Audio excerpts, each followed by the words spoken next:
Hello everyone. Today I am going to start types of verb. So let's start the topic. So students, here is the first types of verb. First is transitive verb. Transitive verb that acts on something, that is, it has a direct object. For example, I saw the dog. Here the dog is a direct object. Okay. Now come to the next type, that is intransitive verb. So intransitive verb that does not act on something, that is, there is no direct object. For example, the rain fell. So here is no direct object, that's why this example is an intransitive verb. Okay. Now come to the third type, that is auxiliary verb, or you can say that helping verb. Auxiliary verb help express tense or voice. For example, Rita has eaten all the fruits. Here the auxiliary verb is has, and has helps to express tense. Now come to the next example of auxiliary verb. The table has been prepared. So here has been is the auxiliary verb and has been help to express voice. Okay. Now come to the next type, that is modal verb. Modal verb is a type of auxiliary verb.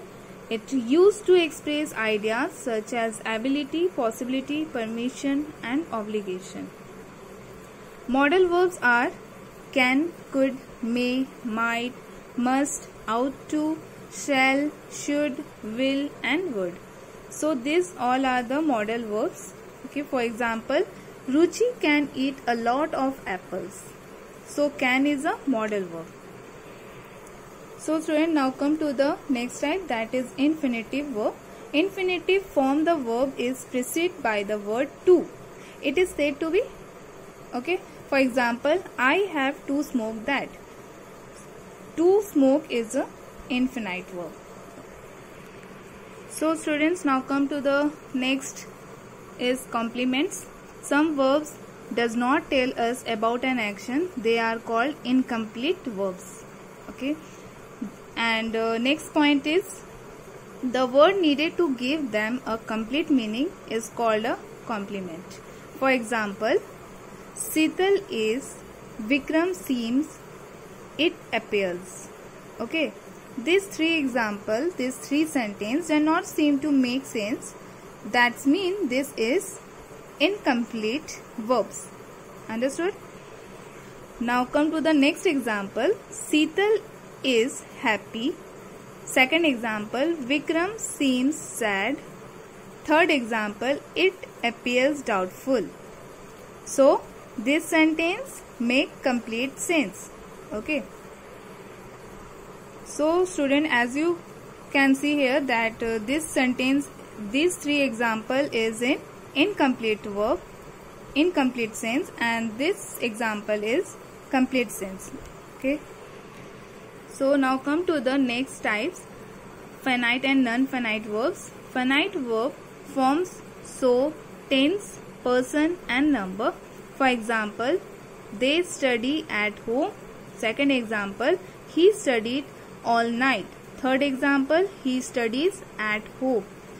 So finite verb always shows so, tense, person and number. Okay. Now come to the non-finite verb. Non-finite verb forms do not show tense, person or number. Okay. Infinite verb, it always show tense, person and number, but in non-finite verb it does not show the tense, person or number. Typically they are infinite forms with and without to. Okay. For example, to go or go. Okay. To go or go, and with this we use ing form. Okay. For example, the teacher tried to help the child. So to help is non-finite verb. And second example, a barking dog woke us up. So barking is also non-finite verb. Okay. So students, now we come to the end of this topic, verb. I hope you have understood the definition of verb and types of it. Thank you.